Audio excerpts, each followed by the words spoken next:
हे WhatsApp investors, आज के video में आपका स्वागत है। आज के वीडियो में हम बात करने वाले हैं एक इंटरेस्टिंग आईपीओ के बारे में जो कि है ट्रू अर्थ बायो एनर्जी। ये आईपीओ 25 सितंबर से लेकर 29 सितंबर के बीच में सब्सक्रिप्शन के लिए ओपन होगा और इस कंपनी की खास बात यह है कि ये इंस्टॉल्ड कैपेसिटी के मामले में इंडिया के सबसे बड़े इथेनॉल प्रोड्यूसर्स में से एक है। हाल ही में इथेनॉल को लेकर काफी कंट्रोवर्सी चल रही है। गवर्नमेंट पेट्रोल और इथेनॉल की ब्लेंडिंग को काफी एग्रेसिवली पुश कर रही है, लेकिन लोगों का मानना है कि उनकी गाड़ी के माइलेज में इथेनॉल ब्लेंडिंग की वजह से कमी आई है। तो ऐसे कंट्रोवर्सी के बीच में ट्रू अर्थ बायोटेक्नोलॉजी के आईपीओ का आना काफी इंटरेस्टिंग हो जाता है। तो आज की वीडियो में हम इस आईपीओ को एनालाइज करेंगे और रिव्यू करेंगे और इसके साथ आपके साथ मैं ग्रे मार्केट प्रीमियम शेयर करूंगा ताकि हमें लिस्टिंग इनका कुछ आइडिया लग पाए।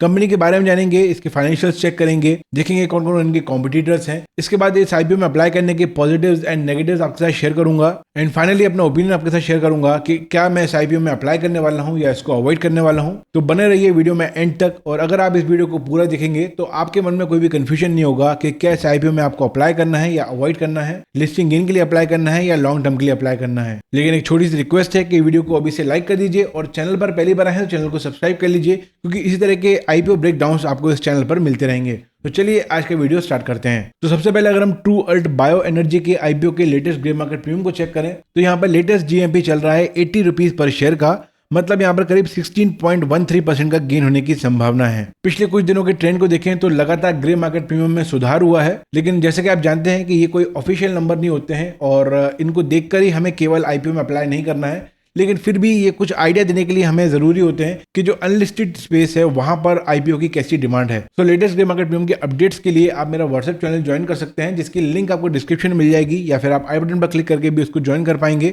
वहां पर मैं डेली सभी आईपीओ के latest grey market premium post करता हूं। चलिए अब इस आईपीओ के डेट्स एंड डिटेल्स को देख लेते हैं। सो 25 सितंबर से 29 सितंबर के बीच में इस आईपीओ में अप्लाई किया जा सकता है। 472 से 496 रुपीज पर शेयर का यहाँ पर प्राइस बैंड है एंड 30 शेयर्स का यहाँ पर एक लॉट है। रिटेल इन्वेस्टर को मिनिमम 1 और मैक्सिमम 13 लॉट्स के लिए अप्लाई करना होगा। टोटल इशू साइज है 839.28 करोड़ का, जिसमें से 750 करोड़ यहाँ पर फ्रेश इशू है एंड 89.28 करोड़ यहाँ पर ऑफर फॉर सेल है। अब आइए ट्रू अर्थ बायो एनर्जी के बारे में जान लेते हैं। सो ट्रू अर्थ बायो एनर्जी 2021 में इनकॉर्पोरेट हुई थी और ये इंडिया की लार्जेस्ट इथेनॉल प्रोड्यूसर्स में से मानी जाती है। इस कंपनी की कैपेसिटी है 2000 किलो लीटर्स पर डे की और इसका 3.6% का मार्केट शेयर है। कंपनी का जो मेन बिजनेस है वो कंप्रेस्ड बायोगैस एंड इथेनॉल को प्रोड्यूस करना है और करेंटली कंपनी एक्सपेंशन में काम कर रही है एंड कंप्रेस्ड बायोगैस का प्लांट को डेवलप कर रही है, और इसके लिए इन्होंने जापान के सुमितो ग्रुप के साथ कोलैबोरेट किया है एंड एमओयू साइन किया है। इनकी कर्नाटका में 5 डिस्टिलरी है, जिसमें से 4 जो है वो molasses and syrup based feed stock पे ऑपरेट करते हैं। फ्यूचर में company 2G ethanol, sustainable aviation fuel और बायोकेमिकल जो कि MVL या एलाइड प्रोडक्ट्स होते हैं उस सेगमेंट में भी एंट्री लेने वाली है। तो फ्यूचर डेवलपमेंट को लेकर भी कंपनी काफी कुछ सोच रही है और इनके बड़े बड़े प्लान्स हैं। अगर हम प्रमोटर होल्डिंग को देखें तो आईपीओ के पहले प्रमोटर होल्डिंग 88.20% थी और आईपीओ आने के बाद 70.55% रह जाएगी। सो यहाँ पर जो प्रमोटर का डाइल्यूशन है वो बहुत ज्यादा नहीं है एंड आईपीओ आने के बाद भी काफी हेल्दी प्रमोटर होल्डिंग रहेगी। अगर इनके फाइनेंशियल इंफॉर्मेशन को देखें तो इनके रेवेन्यू में 54% ईयर ऑन ईयर ग्रोथ हमें देखने को मिली है, लेकिन प्रॉफिट आफ्टर टैक्स में जबरदस्त ग्रोथ हमें देखने को मिली है एंड ईयर ऑन ईयर 361% यहाँ पर ग्रोथ हुई है। अगर हम पी की बात करें तो पोस्ट आईपीओ इसका जो पी है वो 29.01 है, रिटर्न ऑन इक्विटी 28.27% है, रिटर्न ऑन कैपिटल एम्प्लॉयड 10.88% है, डेट टू इक्विटी 2.02 है।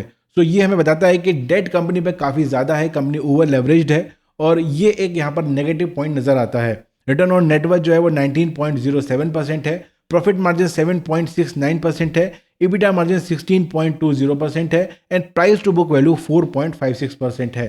सो अगर आप पी को देखेंगे and price to book value को देखेंगे तो उस हिसाब से जो कंपनी है वो बहुत ज्यादा ओवर वैल्यूड नजर नहीं आती है, फेयरली प्राइस नजर आती है। ऑब्जेक्टिव ऑफ द इशू क्या है इस आईपीओ का? बिजनेस को एक्सपैंड करने में, इसके अलावा funding, capital expenditure requirements and general corporate purposes के लिए ये कंपनी पैसे को रेज कर रही है। अगर इनके कॉम्पिटिटर्स को देखें तो Balrampur Chini mills Triveni engineering and industries and Dalmia Bharat sugar and industries इनके मेजर कॉम्पिटिटर्स हैं। पी के मामले में कंपनी का जो है वो एवरेज पी के आसपास है। कंपनी का रिटर्न ऑन नेटवर्थ जो है वो हाईएस्ट है अपने पीएस में and price to book value भी हाईएस्ट है। आइए इस आईपीओ जुड़े कुछ पॉजिटिव्स एंड नेगेटिव्स से बात करें। सो इंडिया में इसकी लार्जेस्ट इथेनॉल कैपेसिटी है 2000 किलो लीटर पर डे की और काफी अच्छा मार्केट शेयर है 3.6% का। क्लियरली ये एक लीडरशिप पोजीशन पे है। फाइनेंशियल ग्रोथ काफी अच्छे हैं, रेवेन्यू ग्रोथ कंसिस्टेंट है, प्रॉफिट ग्रोथ में जबरदस्त उछाल हमें देखने को मिला है, हाई रिटर्न ऑन इक्विटी है एंड इसके अलावा काफी डाइवर्स इनका पोर्टफोलियो है। इसके अलावा जापानीज कंपनी से इनका टाई अप भी है। तो स्ट्रेटेजिक टाइप्स ये कंपनी कर रही है एंड फ्यूचर को लेकर काफी बड़े बड़े कंपनी के प्लान्स हैं। अब नेगेटिव की बात करें तो सबसे बड़ा नेगेटिव मुझे यहाँ पर एक ही निकल के आता है, वो है कि कंपनी पर डेट जो है वो काफी ज्यादा है। इसका जो डेट टू इक्विटी रेशियो है वो 2.02 है। सो काफी ओवर लेवरेज ये कंपनी नजर आती है। अगर कॉन्टेक्स्ट के लिए बताऊं तो अगर 1 के आसपास डेट टू इक्विटी रेशियो होता है या 1 से कम होता है तो उसको अच्छा माना जाता है और इनका 2.02 है। तो ये सबसे बड़ा रिस्क मुझे यहाँ पर ओवरऑल नजर आता है। इसके अलावा पॉलिसी डिपेंडेंस, क्योंकि जिस सेक्टर से ही है तो गवर्नमेंट ने काफी फ्लिप फ्लॉप किया है इथेनॉल ब्लेंडिंग को लेकर और इथेनॉल के यूज को लेकर। तो यहाँ पर पॉलिसी रिस्क जरूर बनी रहती है। इसके अलावा इसके पेयर से कंपेयर करते हैं तो जो पी है वो थोड़ा सा ज्यादा है। इसके अलावा प्राइस टू बुक वैल्यू भी थोड़ी सी ज्यादा है एंड मार्जिन काफी कम है। इसके अलावा जो ऑपरेशनल कंसंट्रेशन है यानी कि कर्नाटका में ही इनकी 5 डिस्टिलरीज हैं, ये रीजनल रिस्क को बढ़ाता है। तो ये कुछ मेजर पॉजिटिव्स एंड नेगेटिव्स मुझे दिख रहे हैं।